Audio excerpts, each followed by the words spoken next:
All right, mission accomplishers, get out your crystals, balance your aura, and receive these positive hell yeah vibes. This week, Mission Accomplishers dives deep on the Democratic debates, including every candidate you need to know, and some you wish you didn't. From Bernie and Biden to Huckleluper and Swallowwell, we're answering the questions that you have been asking. What's up with Biden's teeth? Are they CGI? Is Bernie still shushing? And is Marianne the yin to match Donald Trump's yang? No, not Andrew. Yeah, nobody cares about him anymore. All of these questions will be answered and more. So channel that love, because, girl, you are so on. Girlfriend, you were so on.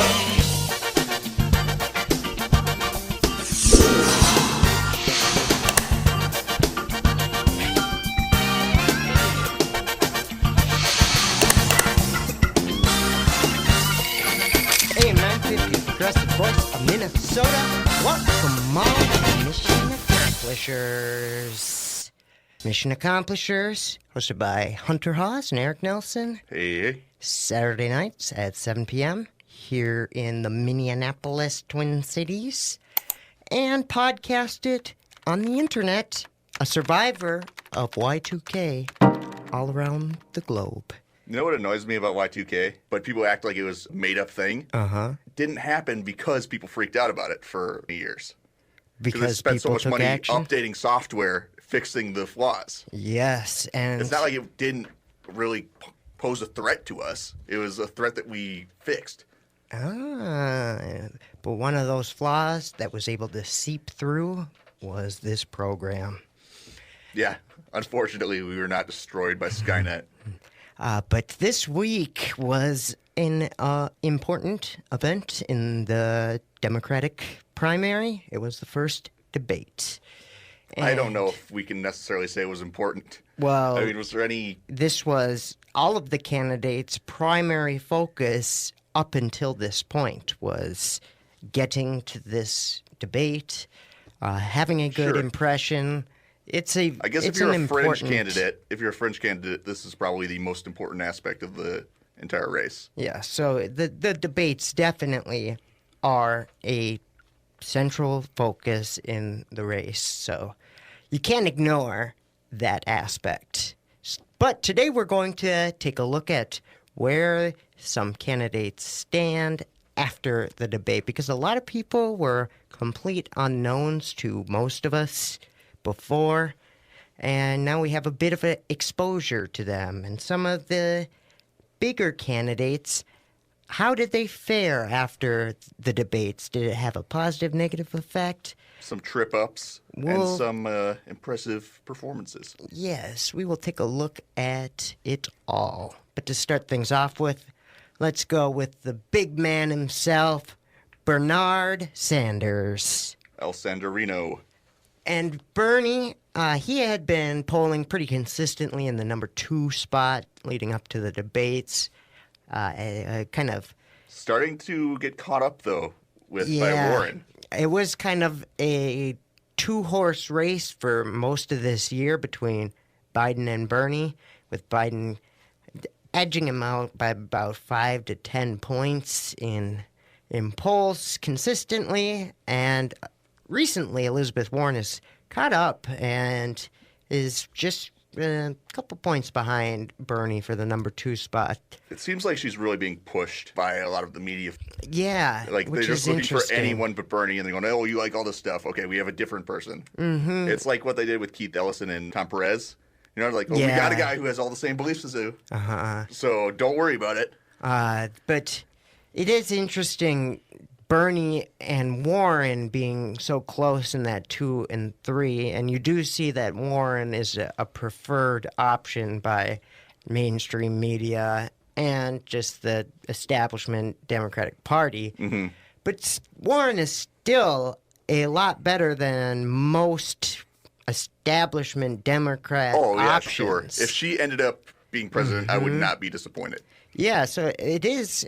I mean, that kind of is a sign of where Bernie was successful in influencing the party overall. I mean, the entire debate, every single aspect of it is like taken from Bernie's platform Yeah. from the last election. He completely shifted the party. Yeah, for sure. I mean, Everyone's trying to argue like how much they're like Bernie without actually being him. yeah, so his influence has definitely been seen, and I mean, that's a huge victory regardless of what ends up happening ultimately. I mean, because that was his goal 4 years ago, was to influence the party, to draw attention to a platform that wasn't being addressed by the mainstream Democrats. And that's changed. Now they're talking about things that they hadn't talked about the past 2 decades.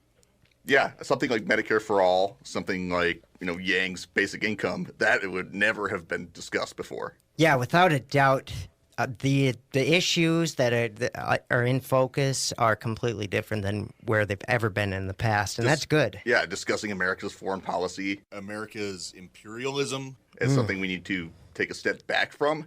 Now, that's not a universal argument, but the fact that it's even being argued is pretty incredible.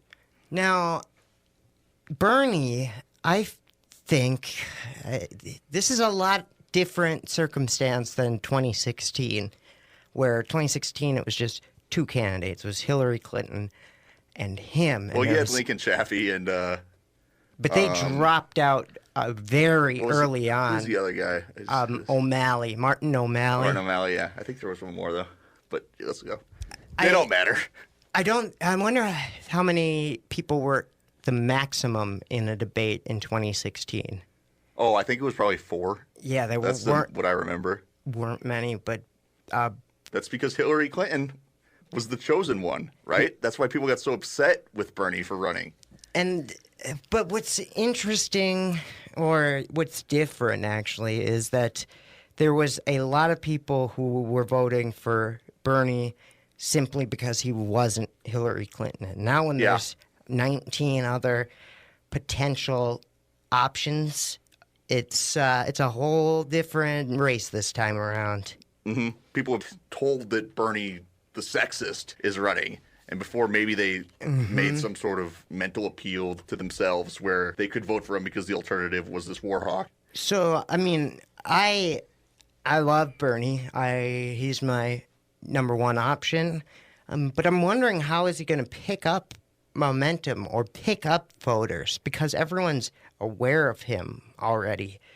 There's not many people that need to find out more. They know where he stands, and he repeats the same argument, which is, I think, exactly what he has to do. Mm-hmm. And it's a fact of he's good at it, but how much ground is there for him to gain? That's what I worry, that I'm not really sure how it's going to come together where he's going to be able to pick up enough momentum to secure this. Maybe as people start dropping out, the path will make sense, but right now I'm not sure. See, I see it only as the election to lose for the other people. Everyone has these big skeletons in their closet. Yeah. It was highlighted during the debate. You've got Biden's pretty racist voting record. You've got Kamala Harris previously being a cop. You've got Buttigieg, who's running an extremely racist police department over in his town.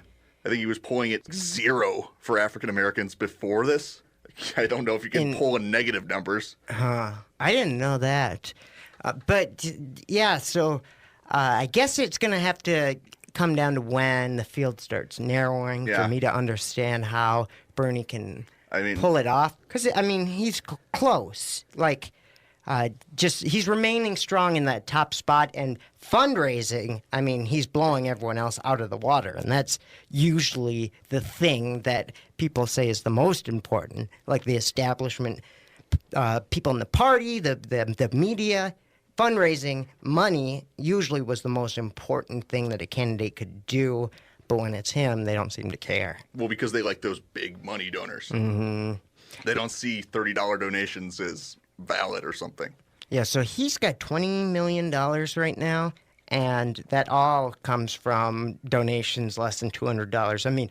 Virtually all. And the next closest, though, Elizabeth Warren, she's got $16 million. I think Elizabeth Warren is Bernie's biggest threat in this election. Just on the money aspect, her money comes virtually all from transfers of like past campaigns. Yeah, so for her Senate races, she had all this money in the bank, and it's just moved over to that. Gotcha. So, Bernie has more money than anyone from these less than $200 donations. When you factor in where the other people got their money, just that chunk of small dollar donations is more than everyone's. And 3 houses? He's loaded. 3 houses, one of them is a boathouse. Let's see, the next closest for small dollar donations is actually Beto O'Rourke. And that probably comes from... I'm sure that's from the Ted Cruz thing, right? No, this is new small dollar donations to this, but I'm sure that has a large part to do with just people who had donated recently reaching back out to them. Weren't they doing something tricky, too, with Beto O'Rourke's donations? They were, but now that everything has come to light, he did have a significant amount of small dollar donations, so it was legitimate to some degree. There was a lot of high dollar donations, and it doesn't look like it was actually transferred money, but what happened was it wasn't unique people, like individual donors. It was a bunch of small dollar donations from like the same person. Yeah, well, I mean, that's exactly what I was saying. It was tricky. Yeah. So actually, I take that back because I can't see how many different people donated. That was initially what was occurring. Yes. So I don't have any reason to believe that they're not still counting that then. Yeah. Correct. I kind of misunderstood as I was speaking, but no, that accounts. But what did you think about Bernie's performance in the debate? I thought he performed exceptionally. I don't think people were worried about how old he's getting. I think that he's still pretty quick. He's still pretty aggressive with his answers to things that people are saying incorrectly about him. Still shushing women. He spoke over Kirsten Gillibrand. But yeah, and he's staying on message. I saw some criticisms like, Bernie's not even answering the questions. Yeah, he is, because those are all tangentially related to it, and he gave a reason why it relates back to it. I think Bernie does his best when the questions are kind of ridiculous or other candidates are coming from a place that he sees as kind of absurd, and you can see a sincerity then. So, like, the way they phrase questions towards him they're absolutely going after him. And that's when he does his best, is responding to those. So keep it coming that way. And you'll notice the crowd response to Bernie a lot of the times seems pretty tepid and lukewarm. It's because the tickets to that debate costed $4,500. Yes. So he's not exactly a cross-section of America watching these debates. Yep, that is a good thing to point out. Think about the kind of insects that would pay $4,500 to watch a political debate. Yeah, it was either people that paid hundreds to thousands of dollars for a ticket or guests of a candidate. Why are they running debates like a profit-driven enterprise? That's how they're going to do it. I know, but they should have some sort of... This is the DNC. Why can't the DNC put forward some sort of event that isn't sponsored by a major media company? Yeah, well, because, a political party's in the business of making money. Girlfriend, you were so on. I guess. Yeah, I don't think that they're going to escape that, because yes, that's what happens is the media company determines how they're going to go about it, and they want to make money. But there's no reason why the DNC can't host their own and say, you know what, NBC, we're not going to do it. And I think that if the voters put pressure on the party, we would see a change. Yeah, I don't know if there's a demand for that. I didn't like the format. I didn't like the 5 moderators. That was frustrating. Yeah, it was weird how they switched halfway through. Yes, I'm with you that I think the quality would go up if you had it as an independent debate. And then it could be carried on multiple media sources. You wouldn't be restricted to one that controlled and made profit off it. And why are we still pretending that Rachel Maddow is anyway a respected voice in media? She's like the left wing's Alex Jones. Yeah. There's no credibility to half the stuff she was saying. She kept leading on and hinting, suggesting that they had evidence of collusion that was going to get out released earlier than it was. She, It's that like, was we have how... this obviously leaked tax form from Trump. Yeah. So I didn't like the choices. I don't like the Meet the Press. What's his name again? Chuck Todd, Sleepy? Yeah, Sleepy Chuck Todd. He was frustrating to listen to because He's a very unpleasant person to see. he would ask questions and then dismiss the answer from the candidates. Like, I don't agree with that. yeah, and it was like, or he'd know what they were going to say, so then he felt it didn't matter. It's like, well, your job is to get this information out to the public. It doesn't matter if you know. So I didn't You can like hold his your own approach debate, at Chuck all. Todd. Debate Chuck Todd. That'd be a good... I would watch that, actually. Yeah, they should have that one would guy be who good. debates each candidate. So, yeah, not a big fan of the way they went about the debate. I was complaining about having all the candidates there, but I guess I kind of have changed my mind that it was good to have the lower tier candidates on stage with the Some of higher them. tier, just to hear them out. It was annoying when they would give a lot of questions to certain people. You know what? It seemed like Andrew Yang got barely any questions. Yeah, he I don't know if did. it was also because he wasn't cutting in to answer as a rebuttal to other questions. Yeah. But the one question he got was like, how are you going to do this $1,000 for everybody? Or what? Pretends to hear the question? Shouldn't you have that loaded up and ready to go? Because you know they're going to ask that. But I actually feel that was a sincere like he couldn't understand based on the production of the debate and the audio, because we saw that there was production problems, and just observing, I felt that happened to a couple people where they weren't clear what was being asked of them because of a technical problem.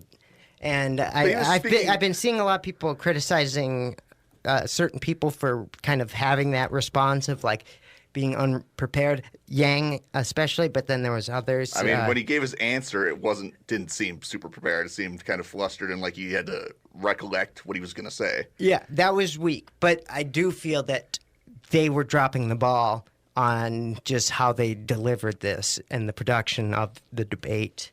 But Andrew Yang, this was his kind of chance. This is what he had been striving for the past year, basically, is to get to the debate stage, to bring his ideas to the table, and he made it, and he's built a lot of support along the way. And yes, he was one of the candidates who was spoken to the least. He has been complaining that they turned his mic off. And there are evidence that, like, you see him with his hand up and talking, and they don't turn him up. Where you saw the first night, like, Bill de Blasio was able to get in all the time. So I mean, there could be some truth to that he was turned off more than other candidates. The DNC has a history of playing those little games. Yeah, and he is certainly one of the candidates that they would not want to win the nomination for multiple reasons. But He's kind of a meme candidate, but I don't think that he lived up to expectations even when he did get a chance to answer the questions. I don't think people are clear that of his plan of wanting to give everyone definitely $1,000 a month, and that's a shame. I feel, though, that he'll be able to get that across, because as these debates continue and they start raising the bar, it seems like he is going to be able to make it to next couple. Yes, I do. I think a lot of the wind has been taken out of his sails. I think that he actually is set up pretty strongly to be able to qualify in terms of... I don't know necessarily what the qualifications are for the next debate. It's going to be, again, Is it donations. And no, they start getting more. Okay. So they will start dwindling the amount of people that they allow into these. And I do feel that he'll make it for a while, at least. And I don't see that happening, but... if you look at the numbers, he is... Okay, maybe I don't know what the qualifications are to get to the next debate. I don't see him making a major improvement in his standings with the average person. With individual donations, like from... No, just his public support. No, I'm just saying individual donations, he is in second behind Bernie for having the most people donate to his campaign. And... I believe that. That is, that's going to keep him in this for a long time because that's always going to be one of the qualifications.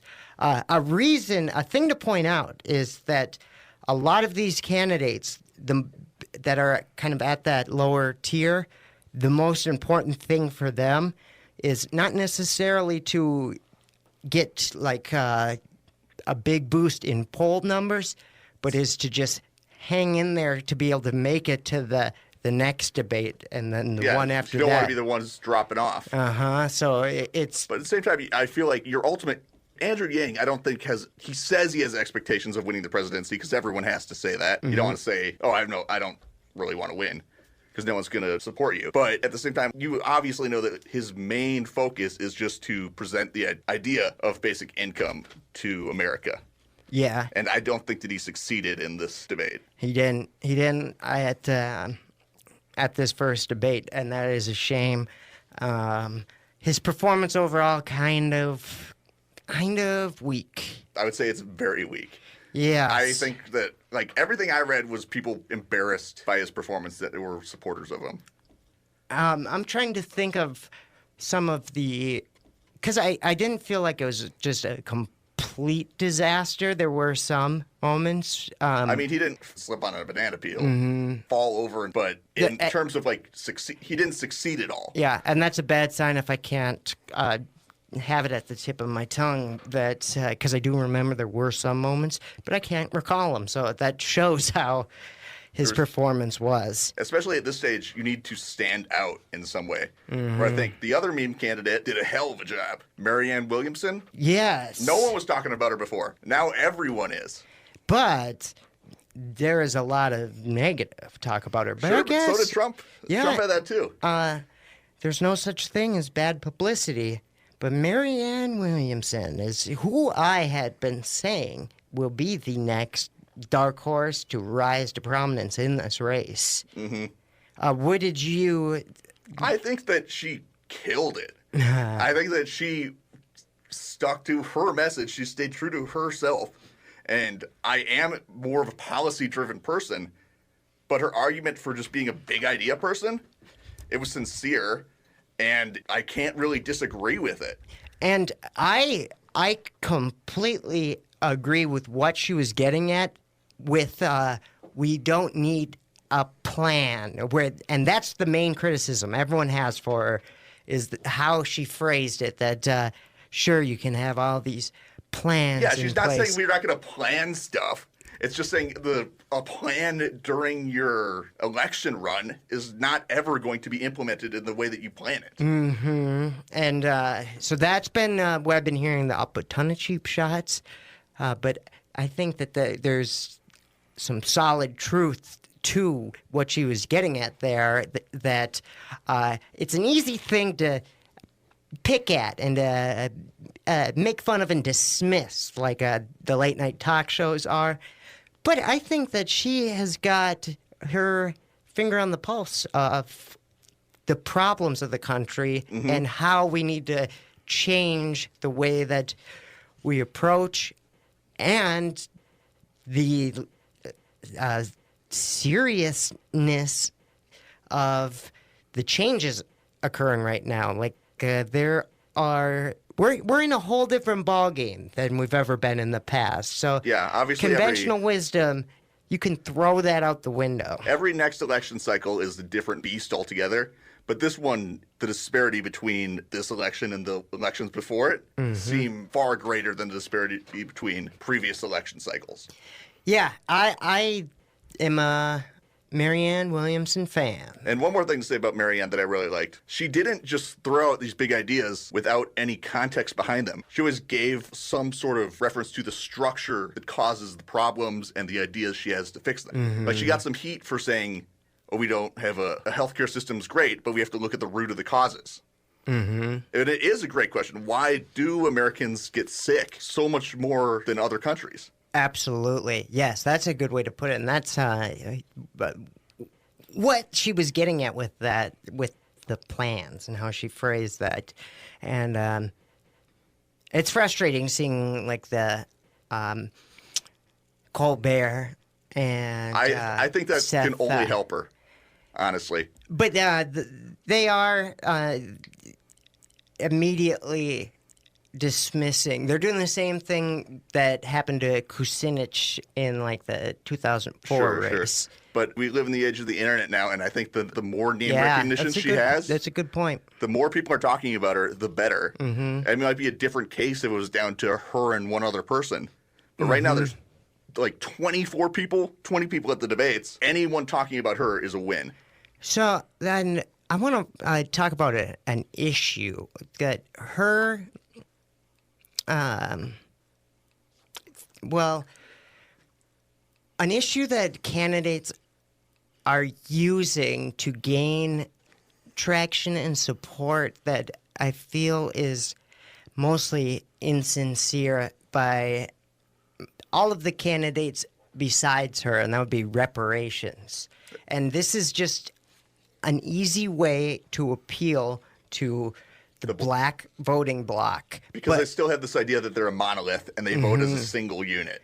And the thing is you can say you're for that, but it doesn't really mean anything because you have no way of accomplishing that. We're so far away. There has been a congressperson who for the past 20 years has been introducing a bill to just study what it would take to give reparations and how much it would cost and how you would go about it. And he has never even received a vote on the House floor for this. So we're so far from that being an actual legitimate policy to put into place that if you are selling it like you're going to put something forward on it, you're being completely insincere. Yeah, it seems very dishonest.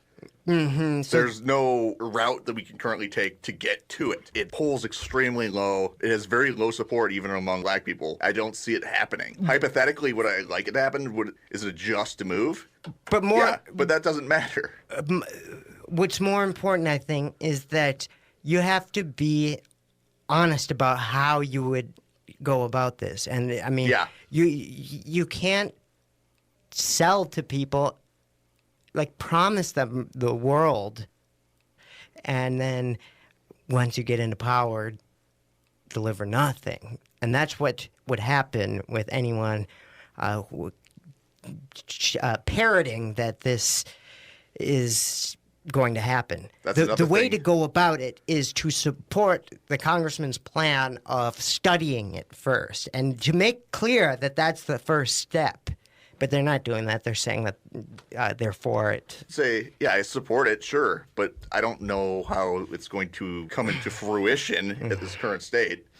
Yeah, so... it's just being dishonest when they try to use that as a leverage to get into office. And the only one I think that has the right to talk about it is Marianne Williamson, only because she's been writing about it for 20 years now. And she's the ideal lady. She didn't say that it's definitely going to occur. She's just putting out good vibes, good crystal healing. So the person that people have said won the debates has been typically Kamala Harris or Pete Buttigieg, but Kamala Harris. Really? Yeah, she has been... I can understand Kamala Harris, but I don't get Pete Buttigieg. Yeah, let's talk about Kamala Harris first. I think the most memorable for me moment she had was the calling out Joe Biden. Oh, absolutely. And that's actually why I think she did well. Just net good. That was a positive thing to do, and she delivered it well. And it's good that Bernie didn't have to do it. Because honestly, I thought that she was running for the vice president position under Biden. That was kind of like my conception of where it was going. And that throws off that possibility.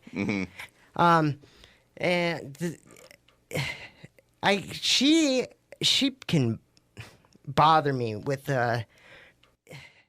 her sincerity because she's one that puts forward reparations. She's one who on that morning show, what is it? The hip hop morning show. Sway 45? No, not Sway 45. The Breakfast Club. Breakfast Club. You should know that as a broadcaster. I know. Charlemagne is the last great voice on radio. Well, I did watch like 5 of their candidates' shows, and hers when she brought up that she smoked weed to Tupac and Biggie in college. Oh, yeah, I forgot about that. They weren't making music when you were in college. So her pandering really bothers me, and I see her as someone who picks up trendy positions rather than having any sort of inner drive and passion for them. Unless your name is Inslee or Sanders, you've completely adopted all the positions you have on this election in the last 8 years. Well, I wouldn't say that it's limited to just them, but of like the senators in the race, I'd say that's true. Like of Cory Booker, Kamala Harris, Gillibrand. Well, Buttigieg hasn't said what he's for in general. I know, but he gestures towards the things that are popular. And he's only been a mayor, so his record is trickier to analyze. But of the big name politicians, most have changed what they have been fighting for their entire career for this election and leading up to it. Yeah, I think Elizabeth Warren is sincere, but she was a Republican up until, when was it, like 1992? Yeah, it was She was a Reagan Republican. Yeah, that, though, does make sense to me because there was a time where there were factions in the Republican Party that were more moderate and that Even 80s... It was 90s. still proposing things like, they were still trying to end abortion. They were still opposing civil rights. They're still opposing integration. Yes, but, I mean, like, if you look at the two parties, at the beginning of the 20th century... It was not as, like, an evil party as it was. The civil rights era, there was... It was not as partisan as it is now. Like... Today's political parties are split by ideology, and there is no inner, mingling? Yeah, but in the past there was factions, and, there was basically 4 parties. There was 2 parties, and there was 2 factions within it. So there is still remains of that now no longer exists, but there were people that would qualify and then that have switched parties. And her timing on that does kind of add up in my mind. Mm-hmm. And I guess you could make an argument that, she left because of the Reagan shift. Yeah. But Kamala Harris, she's the media's darling after this. But, yeah, that would be my main problem with her. Is a lack of sincerity behind the policies she puts forward. Mm-hmm. And she was a cop, which Biden tried to go after her on that one. Yeah. I feel people will start bringing that up and bringing that to light. Biden did not see that happening either. He seemed very surprised. Yeah. He maybe expected that line of attacks on him, but not by her. Yeah. She was she's his go-to VP pick. A black woman? Black woman who's young? Yeah, that was a very good point that you made. And I wonder who Biden would choose as a VP. I don't know. Me trying to run through it. I don't think it'd be Gabbard. Barack Obama. Yeah. That would be ideal for him. Yeah. It would be so easy if Barack Obama was like, I don't sure, think I'll be vice Barack president. would want to do it. But you don't have to do anything as vice president, technically. if you could talk him into it, Yeah, that's just be like, you don't ticket. even have to be in Washington, D.C., dude. Yeah. Unless the Senate ties, you don't have a job. And you could do Michelle Obama, but I don't think she's interested either. You get with Sasha Malia. Like, this is going to look great on your resume. Is there an age restrictions for vice president? I don't. Yeah, I think there is actually. You have to be above 35. I know that's for president. Yeah, Is it true but for vice president, I'm pretty sure. Okay. Well, you don't have to, but the problem is if the president died, they couldn't become president. You could have anyone be it. Is that? But I don't know if that's true because you can get into positions like Speaker of the House. You don't need to be. This one, I know it is true. That, because I was looking into it back with the Alexandria Ocasio-Cortez, just some How many people would have to hypotheticals. die before she would be president? Yeah, it was. I was just putting up together some. How would this work out? And I found out that no, you could have the vice president be under 35. The problem is, if the person died, you couldn't get them into office. It would just jump seniority or the hierarchy of whatever it is. It would go to the Speaker of the House. Although the thing is, like, these rules that we claim to have, until they're tested, Yeah, true. it seems like they can just throw everything out if it's never been done before and you have the right Supreme Court. Yeah, that is how it goes. I mean, you would fight for it, and then you could set a new precedent. But the way it's like written now, it wouldn't work. But you could always try. Yeah, go Supreme Court. But let's go to Buttigieg. I'll give the strongest moment I thought he had would be the when talking about the problems with South Bend, Indiana, and the racial issues, that he took ownership of fault, like that he didn't deliver, that he didn't do a good enough job. Just the fact that he did that was, in my mind, good. Like, it showed, it was just refreshing to see a politician do that specifically, to take ownership on something rather than to talk around it. Or try to pass it off on someone else. Or, you guys are just misunderstanding the problem. And in general, I will say that he's very good at speaking. Like, he was... Yeah, he's very good off the cuff. Where Beto O'Rourke was that... Everyone was saying that about him. Yeah. It does seem like he's doing an imitation of Barack Obama. It's possible he talks like that, but it'd be unlikely. Those were the two things that stood out to me. Buttigieg he's a smooth talker, for sure. But every time I see him, I just start cracking up because Trump's dig on him is so accurate. It really surprised me. Because you mad? Alfred E. Newman. Yeah, I didn't know it's true. He looks so much like him. I know. And I was not expecting Trump to have, like, the clarity of mind at this level of, like... No, I know. That is brilliant. But what do you think of Buttigieg after this? Nothing really stood out to me, although what you mentioned is refreshing to see in a politician. But I don't know. There's plenty to be critical of. Yeah, he did a good job, but I don't think he stood out to me in any way. He didn't offer me anything that I wasn't expecting to see. Because even that ownership of fault, in some ways it appears calculated. This will read well with the voters who are sick of the lies. He talked to his team before that debate. If this comes up, I'm going to take ownership of it. Sure. Which there's nothing wrong with that. Yeah. But he just seems so calculated. I see that. My main criticism is I just don't like anyone who doesn't put forward policies, who hides with what they would do in situations. Yeah. And who just speak on rhetoric. And don't even take positions. It's fine to not offer specific policies, but if you're not willing to say if you're for or against Medicare for all, things like that, without giving a concrete position, then I don't know what I'm voting for. And this, I want to bring this up, even though to me it's irrelevant for why you would choose someone.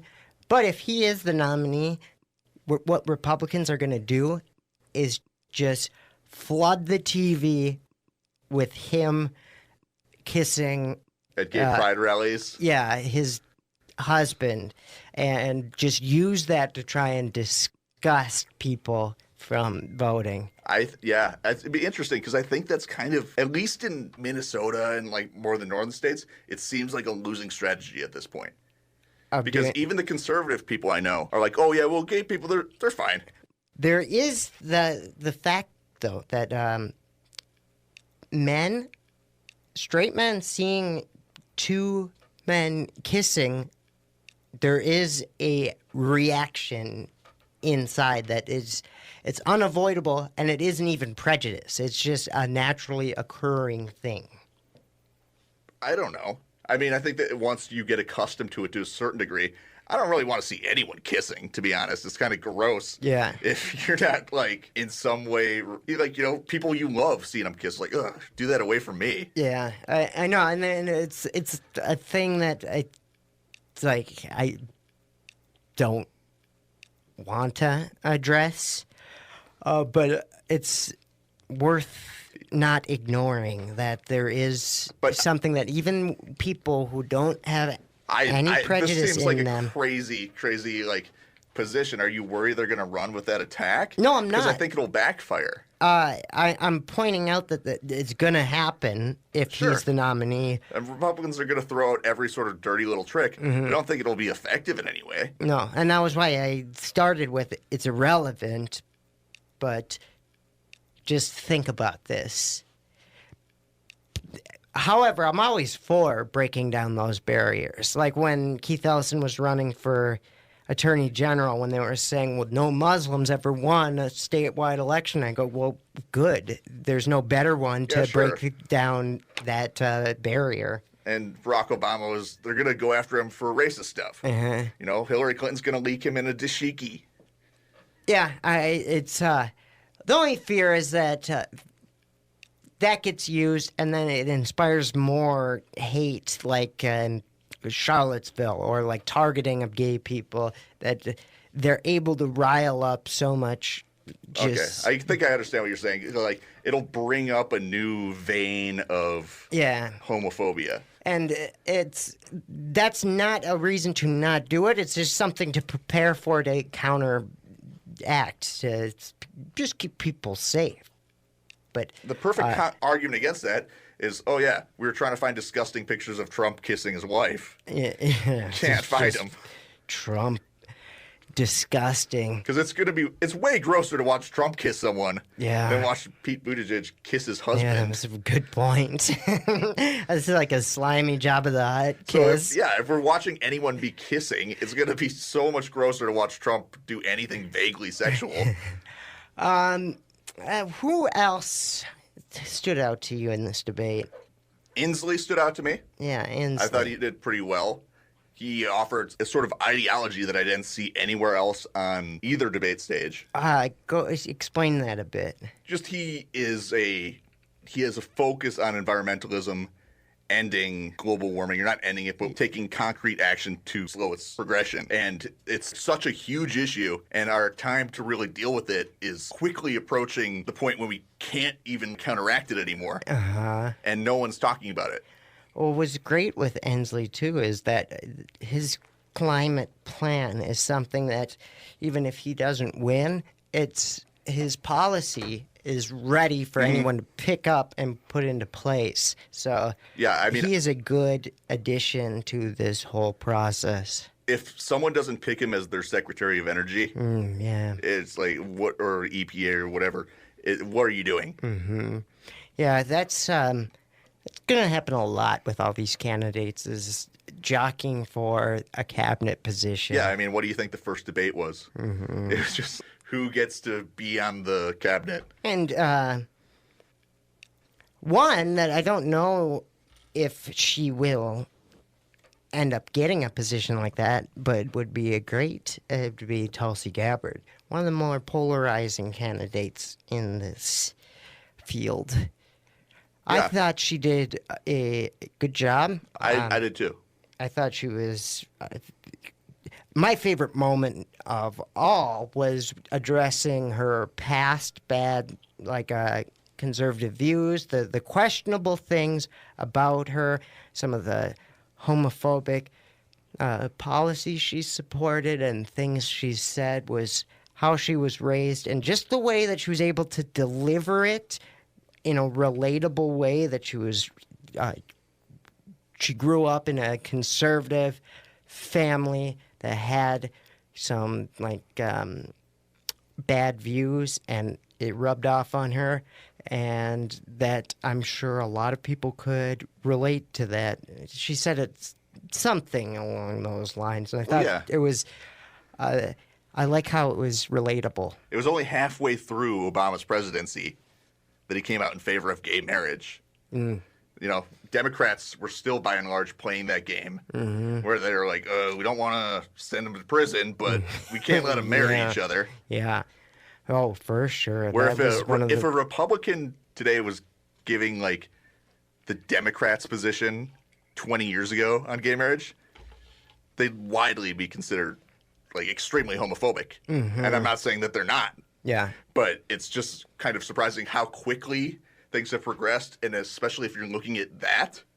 Yeah. Maybe show a little compassion to a change of view, because I bet yours did too. Yeah.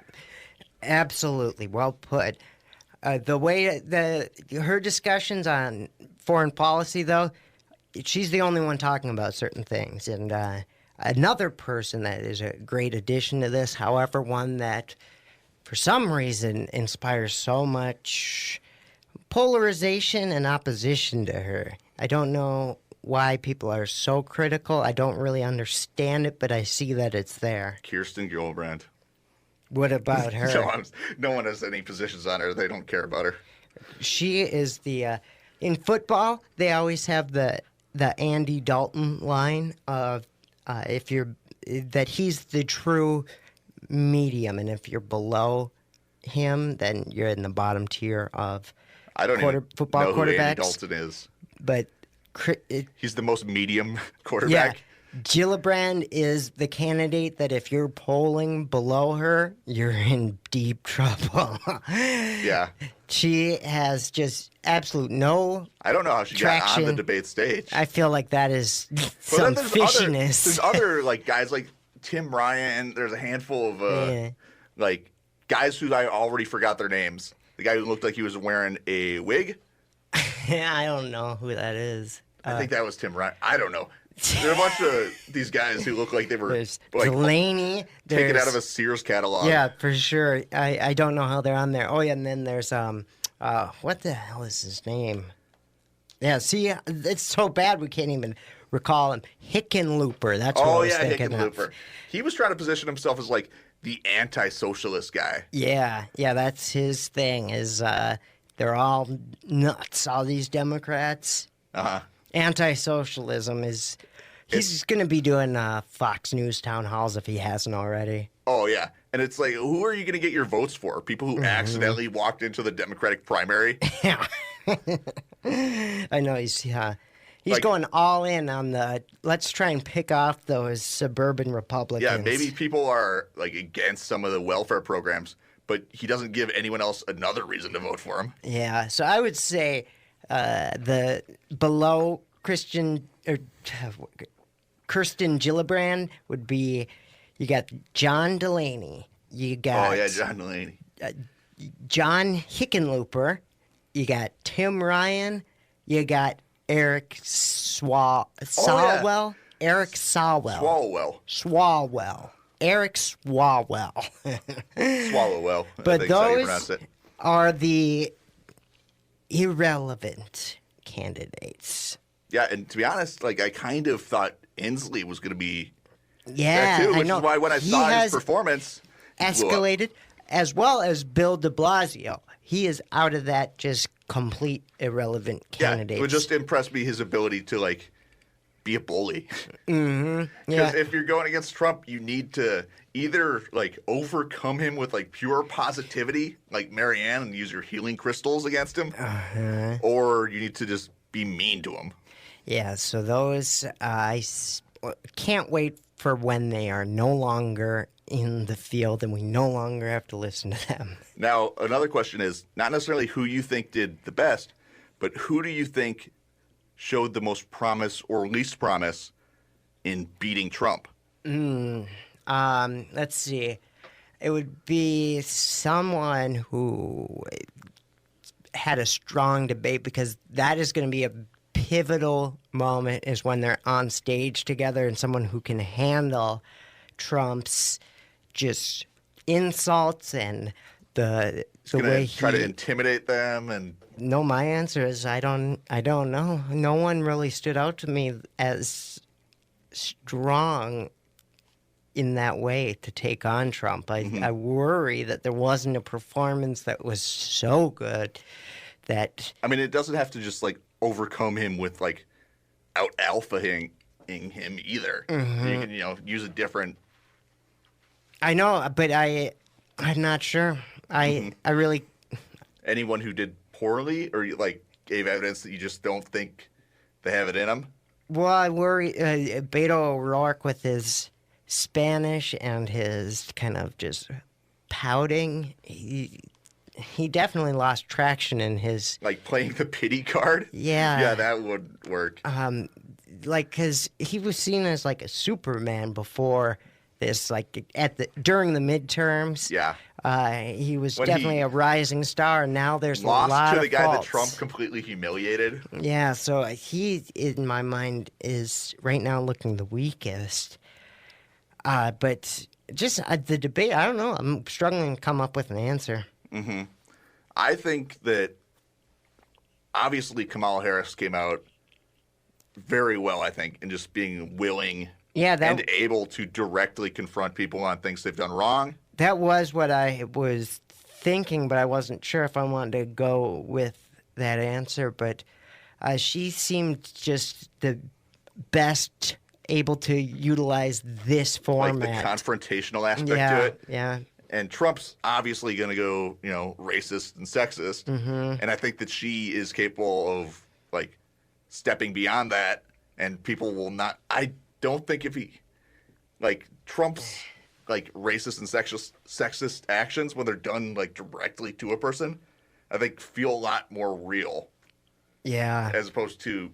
absolutely. The conceptual entity.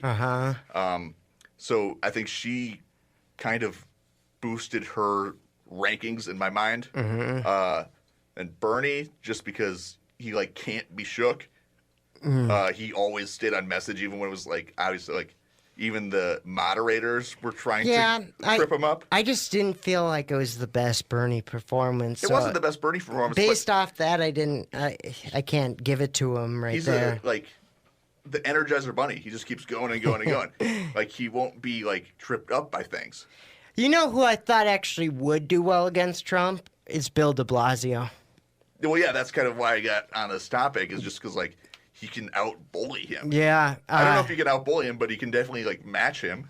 It just, the name didn't come up quick, but if he became the nominee, he would be great against Trump in this, and it would just be surprising to see a Democrat against Trump that way. Like, it'd be a whole new ballgame in just debate regards. One thing, though, like in a weak performance was Biden, though. I think that everyone's acting like, he has the best chances against Trump just because of, like, name recognition or something. Yeah. But I think that if Biden went up against Trump, if he so easily was tripped up by Kamala Harris questioning his record, and he did not give, like, a good or convincing argument against it, that would definitely be a weakness on his part. I do think, though, Joe Biden's got drunk uncle energy. And he does. he'd be good in the campaign. Joe Biden in past vice president debates was really spot on and good and like But confrontational. But then he was like, against Paul Ryan. Yeah. In elections where he's ran, he hasn't performed well at all when he was by himself. Yeah, sure. He did.